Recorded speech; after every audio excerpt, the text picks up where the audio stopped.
Bonjour tout le monde. Alors, on va commencer notre direct de ce matin. J'ai du monde en vrai cette fois-ci, alors qu'habituellement je suis chez moi puis j'en ai pas. Fait que ça se peut qu'on ait des interactions parfois puis que j'aille à répondre à des questions, c'est bien correct. Alors, je vous souhaite la bienvenue chez Pinceau pour nos portes ouvertes. On est en direct de chez Pinceau ce matin. Et puis, on va parler de Le Petit Champlain. C'est un projet qui fait suite à mes deux autres projets que peut-être que vous avez déjà vus ou même fait. C'était la rue Saint-Jean et Le Petit Champlain. C'est vraiment dans le même style, c'est la même grandeur de toit, c'est une 20 par 40 régulière. Ici, je l'ai fait encadré. On te voit très bien, on t'entend très bien, merci, super. Et puis, c'est dans le même, c'est la suite, vraiment. Puis, c'est du collage de papier journal dans les buildings. Le ciel est fait à l'acrylique. Presque tout le décor aussi est peint à l'acrylique avec du Bendix pour avoir une transparence. Et après, je refais les personnages en scène relief et en faux vitrail. Alors, ce matin, c'est ce que je vais vous parler, le faux vitrail.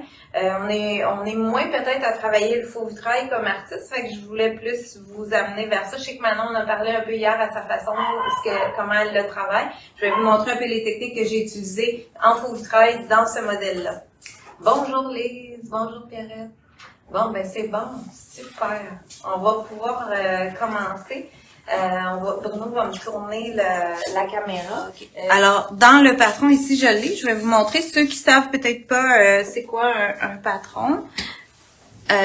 Ici, ça vient comme ça en papier et vous avez la photo finale, puis vous avez toutes les photos d'étape. Alors, j'ai mis vraiment les photos avec le ciel, le journal, la section pochoir. Là, vous voyez ici, il manque un peu de journal parce que j'ai décidé plus tard d'ajouter une autre partie de journal. Mais ça, je vous le mentionne quand même dans le patron. Puis vous avez des photos un petit peu plus loin où on voit du journal à travers leurs pieds, comme j'ai mis sur mon petit échantillon ici aujourd'hui. Alors, vous voyez, vous pouvez le coller, vous, dès le début. Dans les cours en vidéo, je le dis, là, je le rajoute. Je peux couper les vidéos, les ramener dans le premier, puis vous dire, rajoutez le journal à telle place parce que je l'ai fait plus tard, etc. Alors, vous avez vraiment toutes les étapes imagées en patron, puis en vidéo, vous me voyez faire les étapes, vous me voyez un petit peu chercher mes couleurs. En tout cas, c'est sûr que quand on crée, c'est de décider quelle couleur qui est le truc. Alors, ici, vous avez l'écriture, toutes les explications, vous en avez 4 pages. Et la liste du matériel. Puis moi, j'ai pas le dessin, mais vous avez le dessin quand vous l'achetez, le dessin à assembler et à décalquer sur votre modèle. Je vous suggère, je pense que je l'écris dans le patron, comme le dessin est assez complexe, il y a beaucoup de lignes dans le dessin. Vous pouvez vraiment vous faire un calque, comme vous avez décalqué la première section pour coller le journal.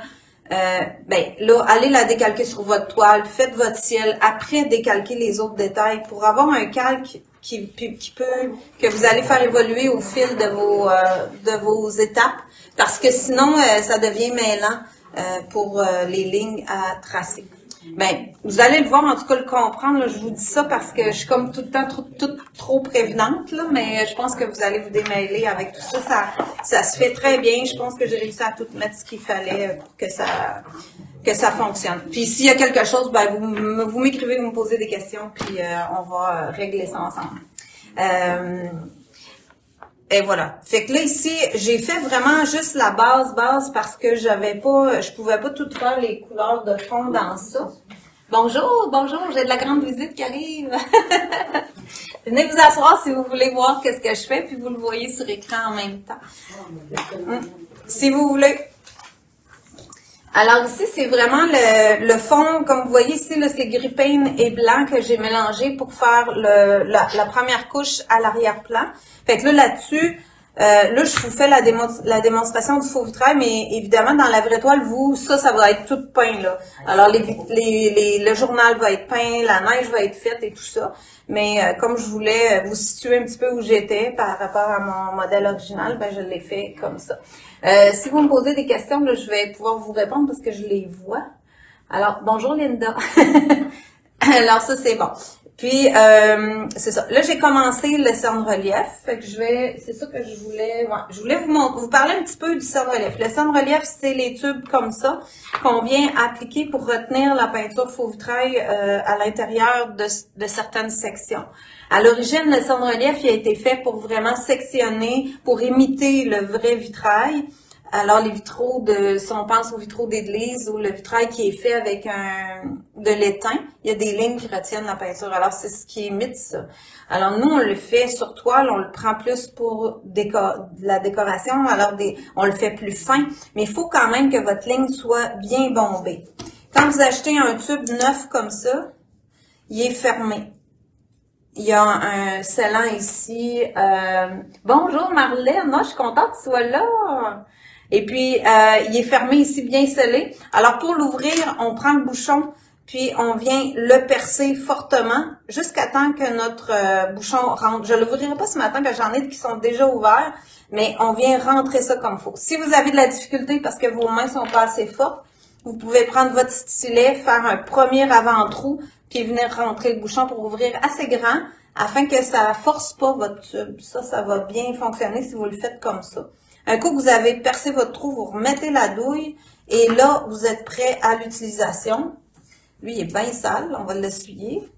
Et puis, vous pesez sur votre tube, puis c'est prêt. La douille est déjà prête, elle est déjà percée, toute prête à l'utilisation. Fait que ça, c'est vraiment génial parce que l'erreur que beaucoup de gens font, j'ai entendu, vu, etc., beaucoup de gens vont couper ça.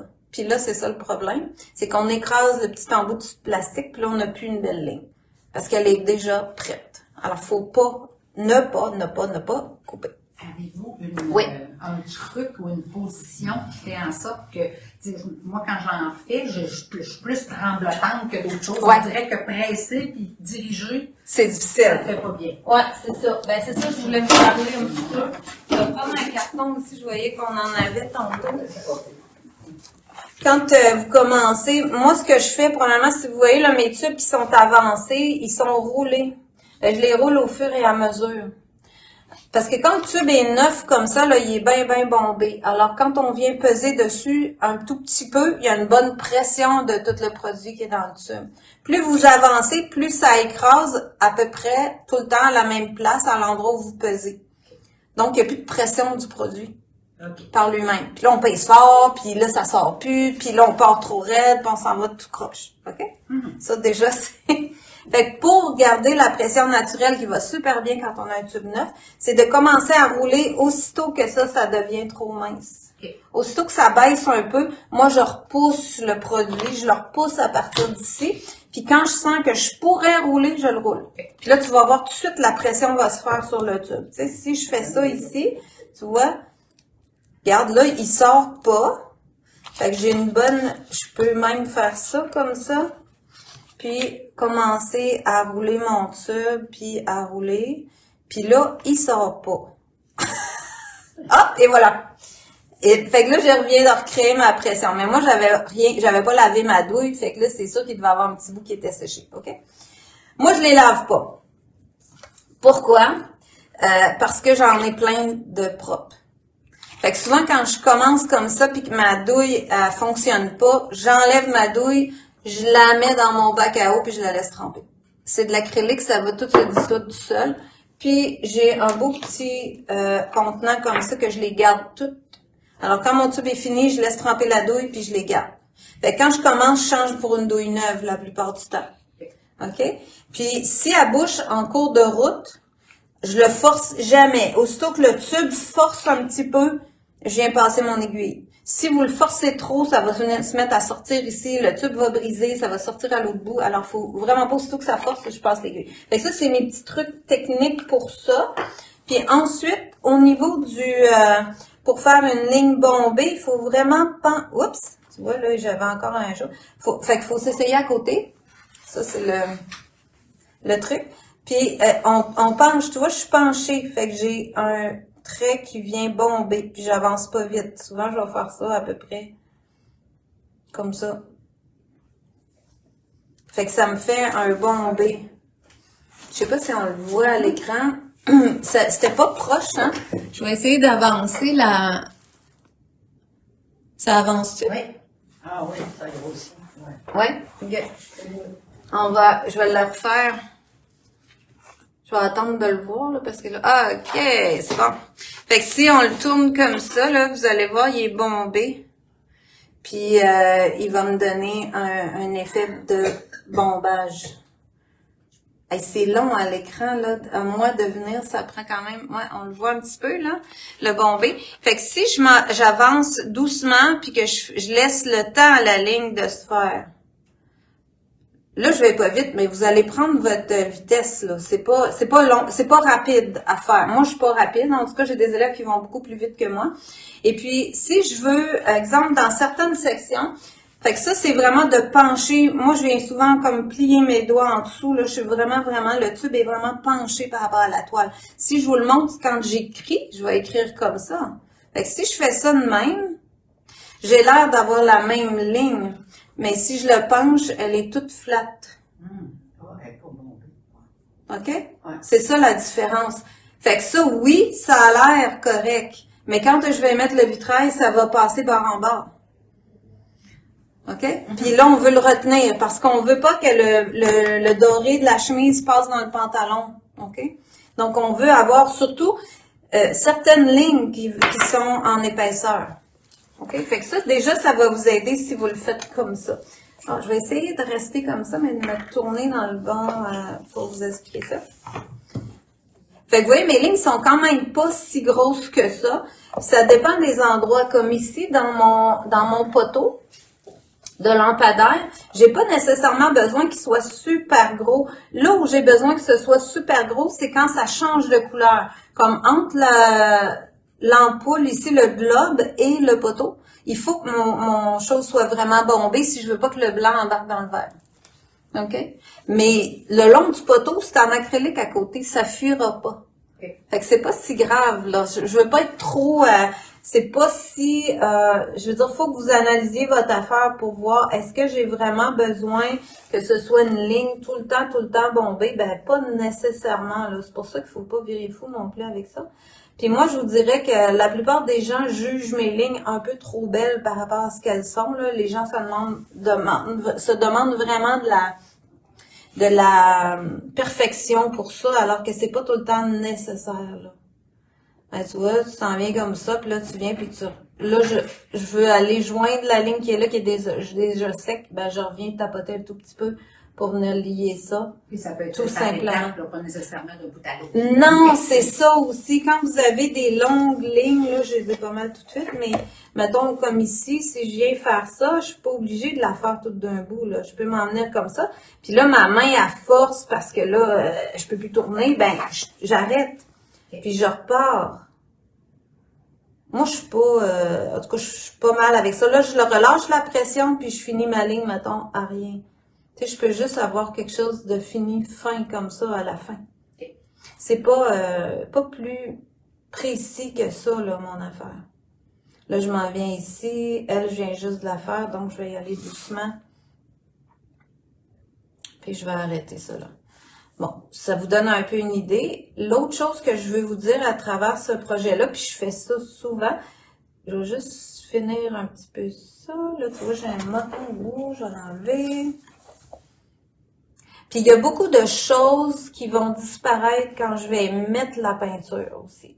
Que vous allez perdre quand le vitrail va être là. Vous verrez plus autant les lignes. Alors, faut pas les juger trop sévèrement à cette étape-ci. On se demande souvent trop de perfection à l'étape du cerne-relief. Ah oui! Pour ceux qui sont en ligne, ma maman est dans la salle. Fait que là, elle vient de dire c'est mon premier cours. C'est juste drôle. Pour moi, c'est tout cute. Puis ici, j'ai dans le petit Champlain, là, vous avez une rampe comme ça, puis il y a une descente en escalier. Ça, c'est comme du fer forgé. Là, je voulais pas comme faire ça trop précis. Je savais que c'est juste du fer forgé. Et puis, il n'y a pas de vitrail qui va aller là-dedans, dans ces ronds-là. C'est comme une rampe avec un bois en haut, puis en bas, c'est du fer forgé. Alors là, je vous dis dans le patron que j'ai gribouillé.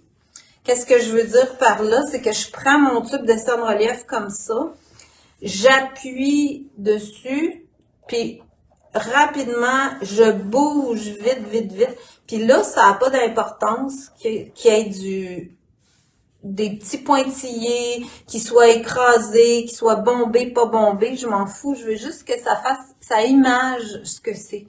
OK? Puis ça n'a pas besoin de rien retenir de peinture. Bon, ben, j'y vais comme ça. Puis là, je fais des petits allers-retours. Puis je l'écrase en même temps un tout petit peu. Puis c'est ce que j'appelle gribouiller. Là, je veux juste être sûre que je suis encore dans l'écran. Comme ça. Puis là, je viens faire l'autre. Puis je passe dans la première ligne que j'ai faite. Puis je pèse, mais pas fort, mais je bouge surtout rapidement. Fait que ça me donne un look gribouillé. Alors, ici, les ronds, là, j'ai vraiment fait ça comme ça, là, comme tout effiloché. L'idéal, c'est que je fasse un motif à la fois, comme ici, là, j'aurais pu faire ma ligne avant de faire mes ronds, puis m'en venir tranquillement une ligne après l'autre. Pour pas te coller. Pour pas me coller dans le premier, c'est ça. Mais, en tout cas, là, si vous regardez les photos de proche, ou si vous voyez ma toile de proche, vous allez voir, c'est vraiment fait comme ça. C'est tout gribouillé. Fait que c'est vraiment comme gribouillé au crayon, là, mais le faire avec le sans-relief. Puis il y a des sections qui sont comme un peu pointillées, puis ça imite très bien ce que je veux. C'est pas dur à faire, fait qu'il y a moins de précision, il y a moins de... Et ça va avoir le bon look. Ce qu'on veut, c'est ça. C'est que ça ait l'air de ça, sans nécessairement avoir fait quelque chose de hyper précis. Fait que vous comprenez un peu la différence là entre ces choses-là. L'autre chose que je voulais vous montrer au somme-relief, c'est avec le blanc. Là, je vais voir si ma douille de blanc marche encore. On va l'essayer. Oui. Voilà. Fait que si ça marche pas, je la change tout simplement. Mais là, elle marche. Fait que là, j'ai fait la fourrure ici. Je suis à l'écran avec la fourrure de là. Oui. Okay, parce que moi, c'est un peu plus long ici. Après ça, je vais vous montrer comment j'ai fait ça, mais dans les bottes. OK. C'est bon. Là, je devrais être alignée. La fourrure dans les bottes. Ouais. Fait que j'ai mis de la fourrure autour des bottes. Vous, ce que vous avez sur le dessin, c'est les lignes comme ça. Alors, je vous ai marqué le contour. Vous avez des petits... Puis là, encore une fois, j'ai gribouillé, mais avec un petit peu d'épaisseur. Parce que je veux avoir une épaisseur, quelque chose qui va fermer ici entre le noir puis le blanc. Mais j'ai attendu quand même que tout soit séché autour avant de venir faire la fourrure. La fourrure, c'est vraiment la dernière étape. Donc, les bottes étaient séchées, les pantalons étaient séchés, le manteau était séché avant de faire la fourrure en faux vitrail. Alors, je fais mon contour que vous avez dans le dessin, puis ensuite, je viens gribouiller à l'intérieur pour imiter un petit peu la fourrure avec ça. Ce que ça fait, c'est que ça me donne une texture, et quand le vitrail va être séché, la texture, elle ressort à travers du faux vitrail. Fait que là, je peux venir faire l'autre juste pour vous remontrer. Fait que je suis un petit peu le contour. Vous n'êtes pas obligé d'être sur mes lignes exactement. Là, c'est pas grave. Moi, j'ai de la misère à y suivre. Est-ce qu'il y a du faux temps qui vont dans la partie fourrure? Oui. Okay. Ouais, je vais vous le montrer. Ben, je vais essayer, là. J'espère que je vais être gris. Vous voyez, je vais avoir du temps. Je me rends au faux vitrail, là. Fait qu'un coup que j'ai fait le tour, là, j'ai gribouillé dans ça. Voilà. Ouais, je pense que c'est ça. On commence à 10h. C'est moi qui refais à 11h. Fait que plus tard, 11h moins quart, faut que j'arrête. Fait que ça vous donne ça à peu près pour la fourrure autour des petites bottes.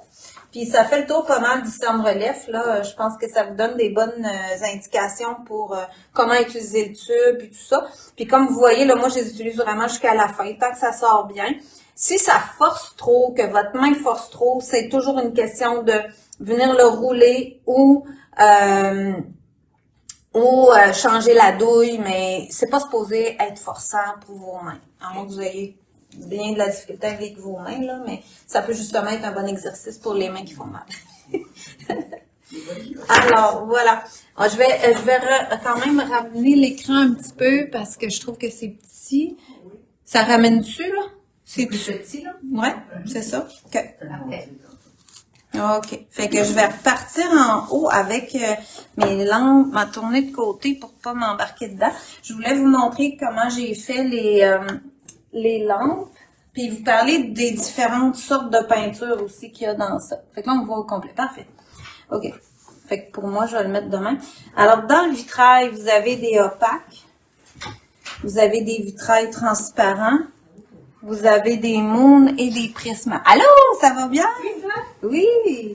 Alors, j'ai 4 sortes de peintures faux vitrail à l'intérieur de ce projet-là. En fait, les 4 sortes qui existent. Alors, j'ai des couleurs en vitrail transparent que j'aime beaucoup, beaucoup, beaucoup. J'ai le vitrail blanc opaque qui va servir, vous allez voir dans les lampes. J'ai le moon qui fait un effet martelé et j'ai le prisme qui est un effet d'alvéole, qu'eux autres appellent. Là. Je vous lis ce qui est marqué sur les étiquettes. Alors, c'est tous des produits compatibles qu'on peut utiliser ensemble. C'est des produits à l'huile, donc je vais utiliser de la thaltine pour rincer mes pinceaux. Alors, de la thaltine sans odeur pour pouvoir rincer mes pinceaux comme il faut. De la thaltine, un solvant sans odeur, comme de la térébenthine. Comme une térébenthine. C'est exclusif, les pinceaux que tu utilises pour le faux vitrail. Tu ne vas pas les réutiliser dans, exemple, un autre média. Non, moi, je n'utilise pas dans un autre. Mais de toute façon, ils viennent maganer bien vite. Là. Moi, j'utilise les daggers comme ça, que j'aime beaucoup. C'est le pinceau. Ça s'appelle dagger ou poignard ou sifflet. C'est toujours différents noms, mais c'est la forme allongée comme ça, puis en pointe. Moi, c'est ce que je préfère. Mais vous pouvez aussi travailler avec, je sais qu'il y en a qui travaillent avec des bâtons, plus comme vraiment quelque chose de rigide. Vous pouvez utiliser d'autres sortes de pinceaux, là. C'est vraiment une habitude. Mais ben ça, j'ai utilisé les daggers pour ça. Puis j'utilise beaucoup le stylet aussi. Alors, un petit stylet pour déposer souvent des gouttes pour venir mélanger aussi. Le stylet, il fait bien. Fait que ça peut être des choses comme ça que vous utilisez. Pour les vitrails réguliers transparents, pour les brasser, je vais souvent juste le virer à l'envers et le rouler dans mes mains. Lui, il va être assez brassé comme ça. Les vitrails opales, alors les opaques, ils marquent opale, là, mais c'est pour dire que c'est opaque. Alors, ceux-là, souvent, si vous les utilisez pas pendant un bout de temps, ils vont être séparés, souvent. Alors, il faut vraiment prendre le temps de les brasser avec un bâton pour aller intégrer toutes les composantes dedans. Oui, pour les blancs, j'en avais déjà fait, puis c'est pas long que ça devient jauni. Est-ce que c'est normal? Oui. Ça veut dire que le produit est plus bon si on veut pas l'avoir jauni? Ben, c'est ça. Si c'est des peintures à l'huile, hein, fait que ça jaunit quand même assez facilement, là, assez rapidement dans le temps.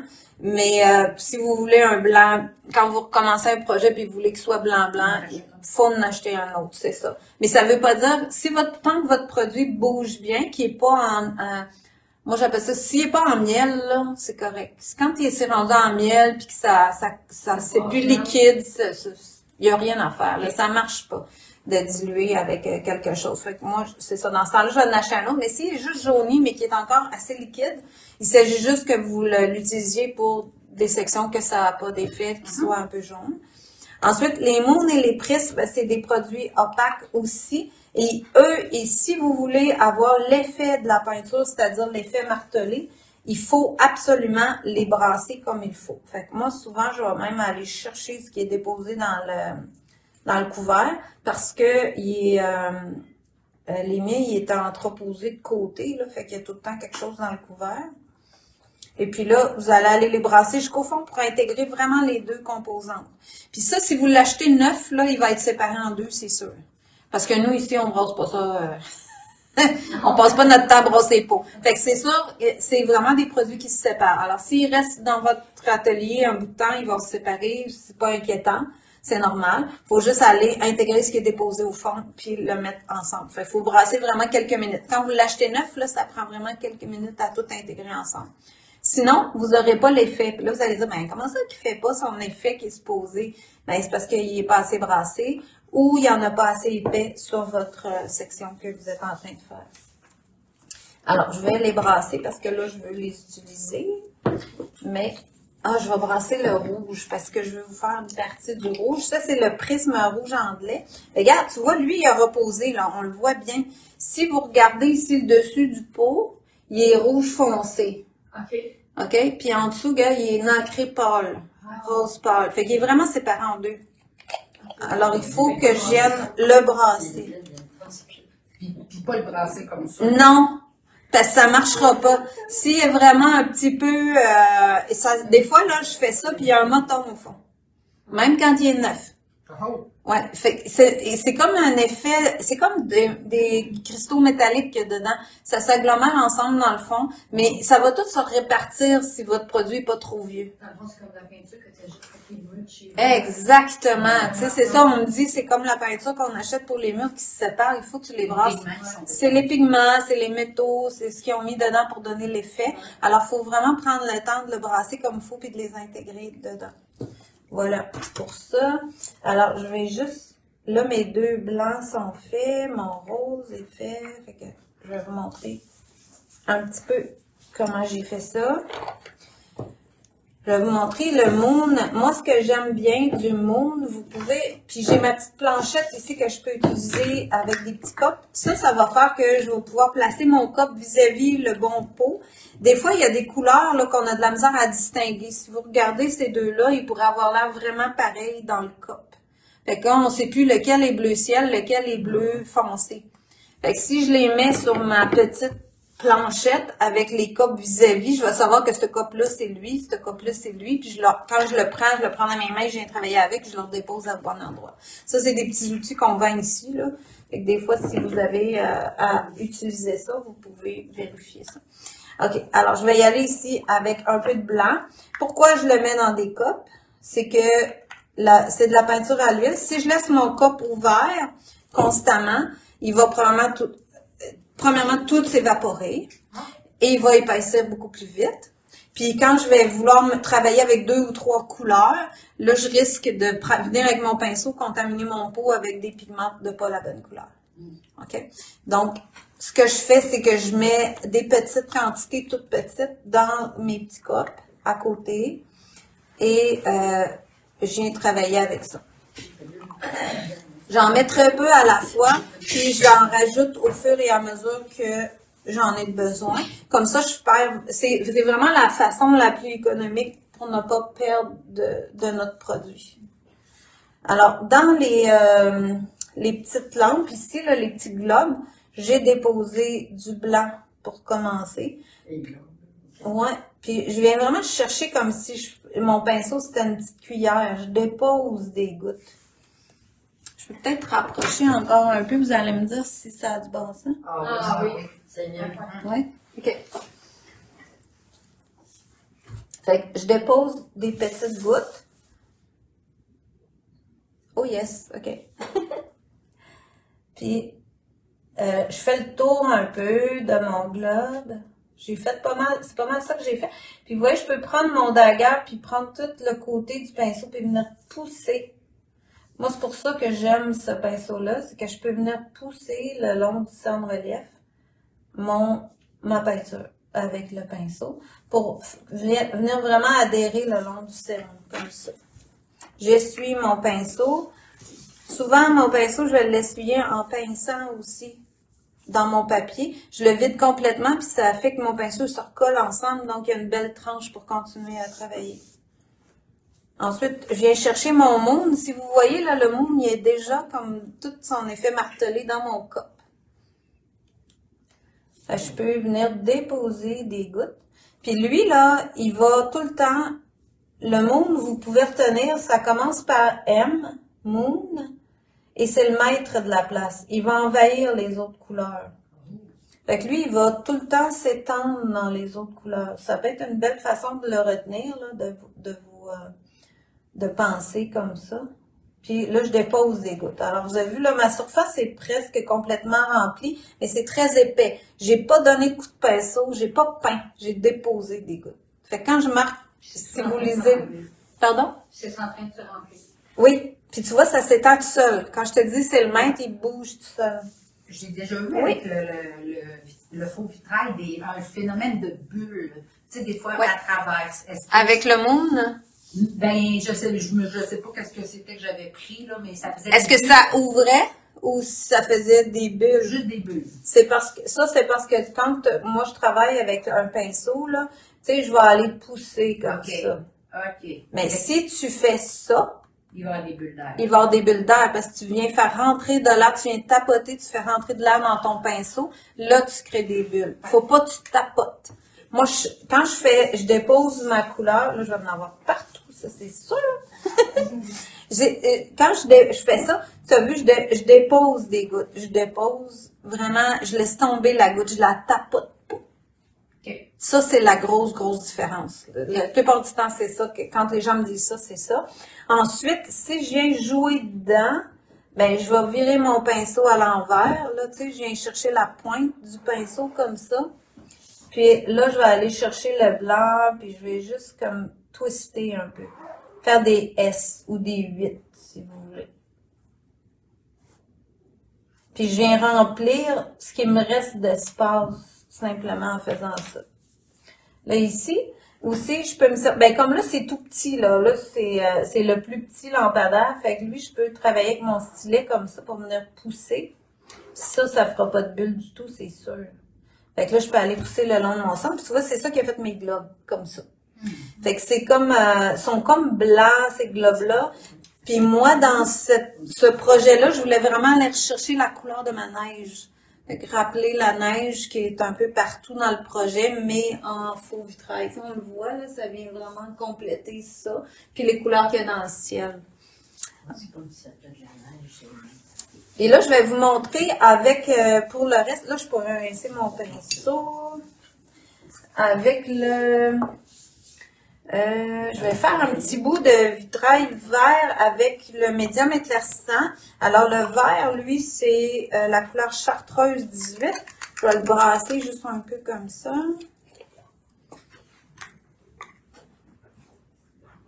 C'est assez épais, mon vert. Et tu sais, les espèces de plates avec les petites choses, avec les capuchons, tu sais, mettons, on met la peinture des enfants dans ça, ça peut être quelque chose de bon à avoir. Ça sèche. Moi, ça sèche quand même. Ça sèche le faux vitrail, ouais, il sèche là. Ben, en tout cas, de mon expérience, je trouve ça beaucoup plus simple de fonctionner comme ça. Vous êtes comme, je vous dis, moi, je vous parle de tout ce qui est d'utile ici qu'on peut avoir, mais vous n'êtes pas obligé d'avoir la planche, mais au moins d'avoir des petits copes, ça peut être des copes recyclés. Il y en a qui ont gardé des bouchons, des tout petits bouchons, puis tu sais, ça en prend très peu. Tu sais, tu peux être très imaginatif dans tes outils, là. Mais, tu sais, quand nous, on vend des choses aussi, ben, c'est des outils comme ça qu'on essaie d'améliorer la façon de faire. Puis, ça nous donne ça. Je vais le réécouter pour ma part, ça coupe régulièrement. Ah, ben, c'est bien correct, Lise. Je te comprends si ça coupe, mais j'ai pas vraiment de pouvoir là-dessus. Fait que, là, je vais faire une partie en vert avec pour vous montrer ici dans ces petites sections-là. C'est tout petit. Fait que ça, on peut le travailler au stylet. Mettons, déposer une goutte de médium. C'est pas le pailleté, là, hein? Parce Non, que ça, c'est là, médium éclaircissant. OK. Puis là, une petite goutte de vert. Puis tu vois, ça a fait très, très foncé. Fait que là, je peux aller reprendre mon produit puis le déposer dans l'autre section à côté pour que ça devienne un petit peu plus clair. Prendre une goutte sur mon stylet. Puis juste déposer un petit peu de vert pour garder ça clair. Une goutte. Fait que quand c'est tout petit, c'est de même que je le travaille. Puis là, je vais garder comme le petit rond ici en avant, je vais le garder plus clair qu'en arrière pour être sûr que je vois une différence entre mes sections.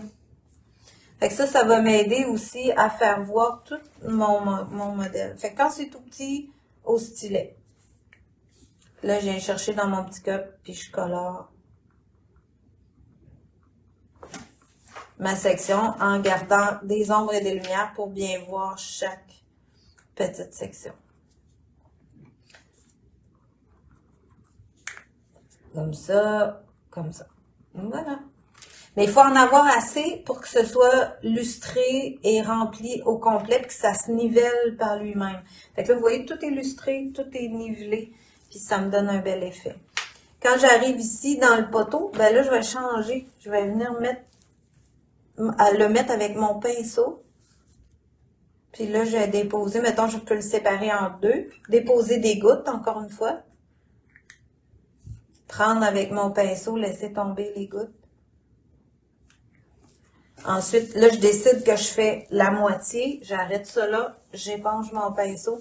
Et là, je viens pousser mon verre le long de mon cerne en haut, puis ensuite, je vais balayer ça pour mélanger. En choisissant la facette lumineuse que tu souhaites dans le fond. Ouais, c'est ça, je peux ramener mon verre.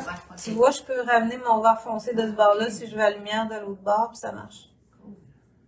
Et là, ben, tu vois, là, j'en ai pas mal une belle quantité, mais admettons que j'en aurais pas assez, mais je veux pas que ce soit plus foncé. Ben là, je reviens dans mon cup de transparent, chercher du transparent sur la pointe de mon pinceau, puis j'en remets, puis j'éclaircis là où je veux éclaircir, puis en même temps, ça me rajoute du produit pour faire vraiment égal et transparent, brillant en surface. Fait que ça vous donne un peu une idée pour ça. Ensuite, je vais vous montrer... OK, popé. Je vais vous montrer un petit peu le moon pour le prisme, puis je vais finir avec la fourrure. On va faire un petit bout de fourrure, mettons, ici, puis là, je vais faire le petit capuchon avec le prisme. Vite.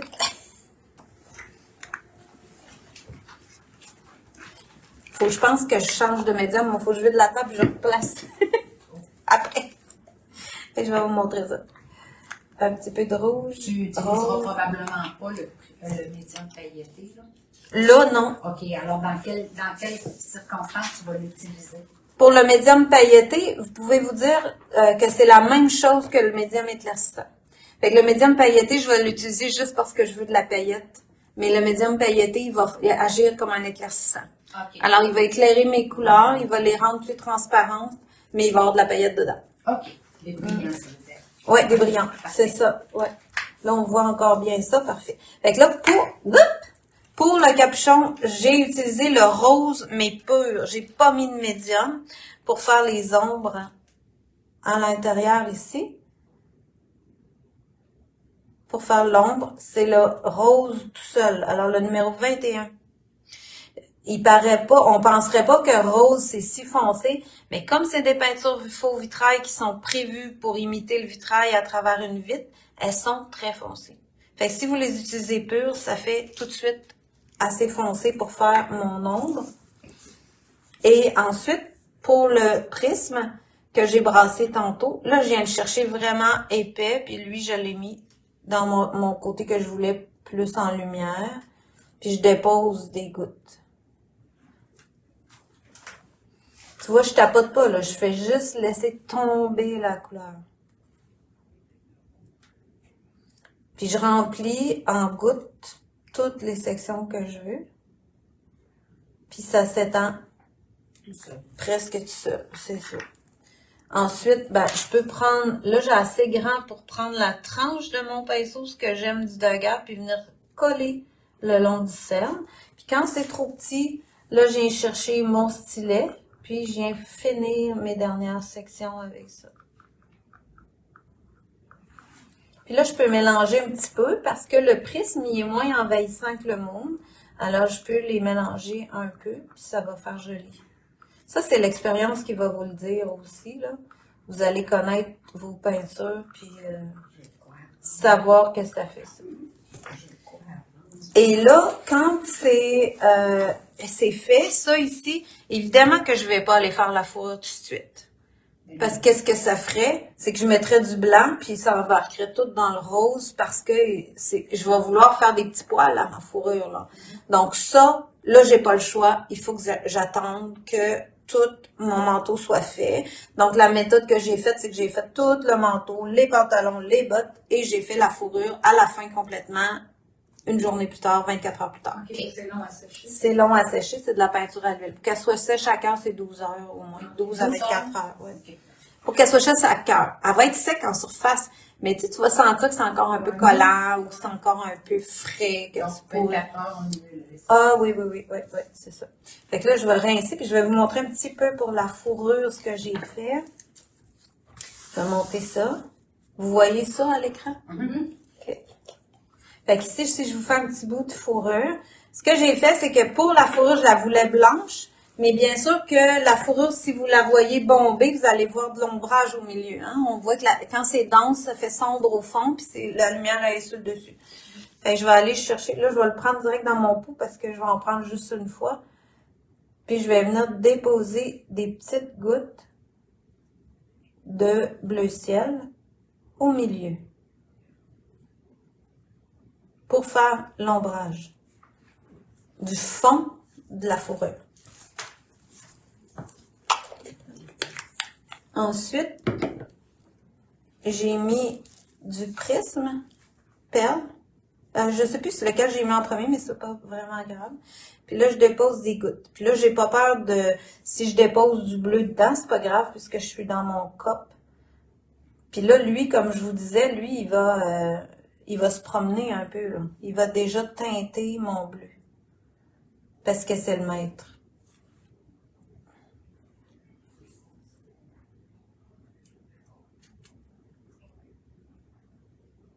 OK. Fait que là, j'en mets un peu partout. Comme ça. Puis ensuite, ben là, je voulais que ce soit un peu plus blanc.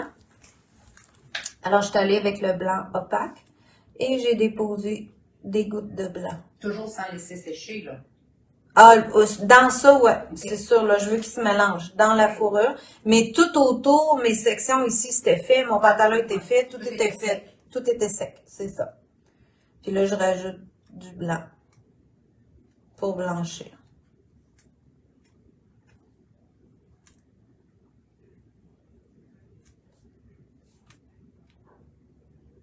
Comme ça, je suis pas pire, je pense que je commence à avoir du bon sens. OK. Après ça, j'essuie mon pinceau. Puis là, moi, je l'ai laissé agir un petit peu, là. Fait qu'il avait bougé un peu, mais on va le faire tout de suite parce que là, je veux pas vous faire attendre. Puis moi, il faut que je fasse un autre démo. Fait que je vais tourner dedans, là. J'ai comme fait des slip-slaps un peu dedans. Mais là, je veux pas amener le bleu trop loin, OK? Fait que je reste à l'intérieur, là. Je reste au milieu pour garder mon foncé à l'intérieur. Ensuite de ça, là, je suis venue, puis là, j'ai pris mon pinceau, puis j'ai sorti comme ça, faire les poils. Alors, quand tout est sec autour, je peux m'en venir puis faire vraiment la fourrure. Est-ce qu'un liner pourrait faire le même travail? Oui, mais tu vas le briser pour rien. OK. Alors que ton dagger, il peut faire toute la job. Parfait. Si t'en as un, là. Mais si t'as un vieux liner, mais souvent, si le liner est vieux, il va pas bien. Ouais. J'ai tellement de pinceaux. C'est ça.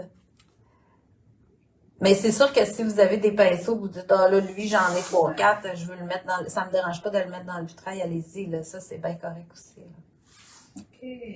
Fait que là, je repars avec ça. Mais j'essaie d'aller chercher juste le pâle pour avoir ma fourrure toute blanche.